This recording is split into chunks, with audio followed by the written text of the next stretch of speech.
Recipe కొత్తిమీర పచ్చడి చేస్తున్నానండి. కొత్తిమీర ఇంట్లో స్టాక్ అమ్ములిపోయింది 2 కట్టల వరకు. దాంతో కొత్తిమీర పచ్చడి చేసి చూపిస్తాను. ఇదిగోండి కొత్తిమీర పెద్ద కట్ట అయితే అయిందండి. కొత్తిమీర అంతా శుభ్రం చేసి శుభ్రంగా ఇసుకంతా పోయేటట్టు కడిగానండి. 2-3 సార్లు శుభ్రంగా కడిగి ఇలా పెట్టుకున్నాను. దీన్ని కొంచెం కట్ చేసుకుందాం, చిన్న చిన్న ముక్కలుగా కట్ చేసుకుందాం.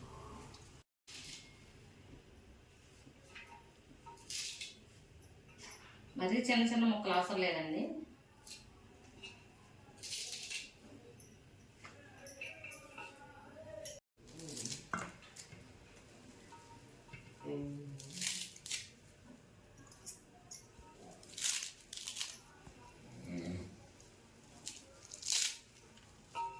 చూడండి కొత్తిమీర అంతా ఈ విధంగా కట్ చేసి పెట్టాను.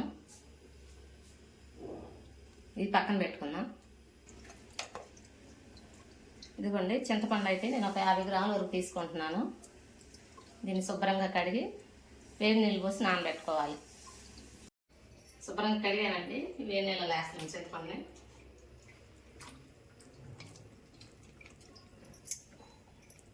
స్టవ్ వెలిగించుకొని అలా పెట్టుకున్న తర్వాత 1 స్పూన్ మెంతులు అయితే వేస్తున్నాను. ఆవాలు 2 స్పూన్లు,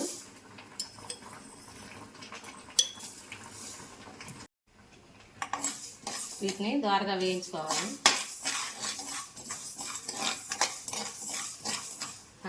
వేగిపోయినాయండి.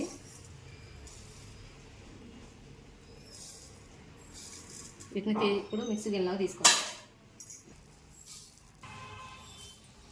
చల్లారిన తర్వాత మిక్సీ పట్టుకోవాలి. అదే కళాయిలోకి కొద్దిగా నూనె వేసుకోవాలండి. కొద్దిగా నూనె వేసుకున్న తర్వాత నూనె వేడైంది. ఇప్పుడు ఎండుమిరగాయలు వేసుకోవాలి.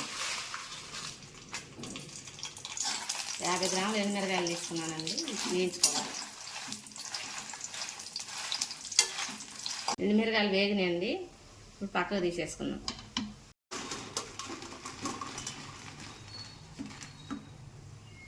మళ్ళీ ఇంకొద్దిగా నూనె వేసుకొని కొత్తిమీర వేయించుకోవాలండి.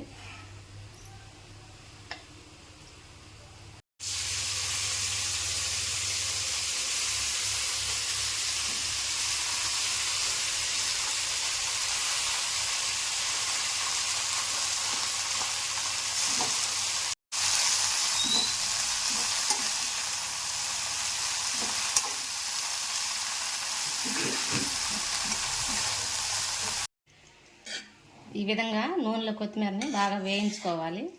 అంతా వేగిపోయిందండి. తీసి పక్కన పెట్టుకుందాం. చల్లారనిద్దాం. ముందు ఎండుమిరకాయలని మిక్సీ పట్టుకుందామండి.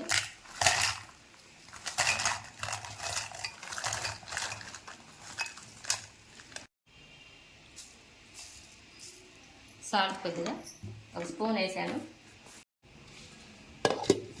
మెత్తగా గ్రైండ్ చేసుకుందాం. ఈ విధంగా మిక్సీ పట్టుకోవాలి. మిక్సీ పట్టుకున్న తర్వాత మనం చింతపండు నానబెట్టుకున్నాం కదా ముందు, అది వేసుకుందామండి.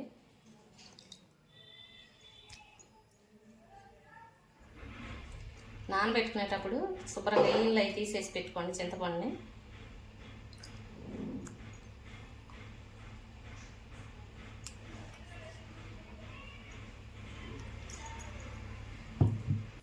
మనం ముందుగా పొడి చేసి పెట్టుకున్నాం కదండి ఆవాలు, మెంతులు, అది కూడా వేసుకోవాలి.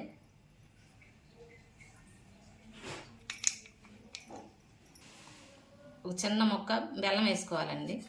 కొత్తిమీర పచ్చళ్ళలో కొంచెం బెల్లం వేసుకుంటే బాగుంటుంది. కొద్దిగా మిక్సీ తిరగటం కోసం ఈ చింతపండు నానబెట్టిన నీళ్ళే వేసుకుందాం. మిక్సీ పట్టుకుందాం.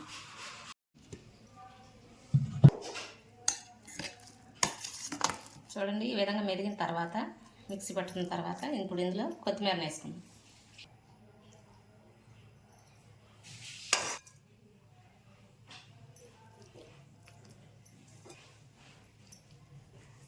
సాల్ట్ సరిపోలేదండి, అందుకని మళ్ళీ కొద్దిగా వేస్తున్నాను.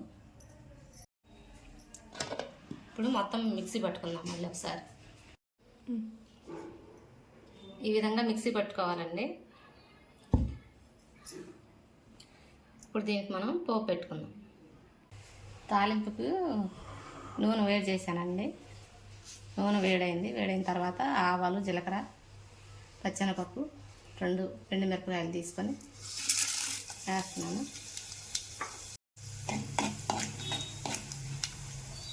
ఇది కొద్దిగా వేగిన తర్వాత వెల్లుల్లి రెబ్బలండి, వెల్లుల్లిపాయ పాయ అంతా తీసుకున్నాను. ఇలా ఒలిచేసుకొని వేసుకోవాలి.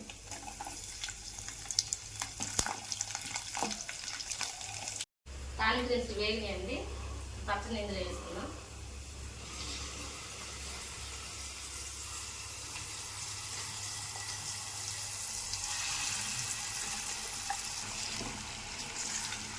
ఈ పచ్చడి మిక్సీలో పట్టుకునే కంటే రోట్లో నూరుకుంటే బాగుంటుందండి.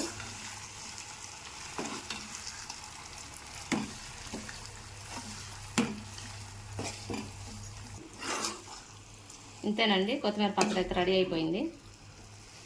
మనకు దోశల్లోకి కానీ అన్నంలోకి కానీ చాలా బాగుంటుంది.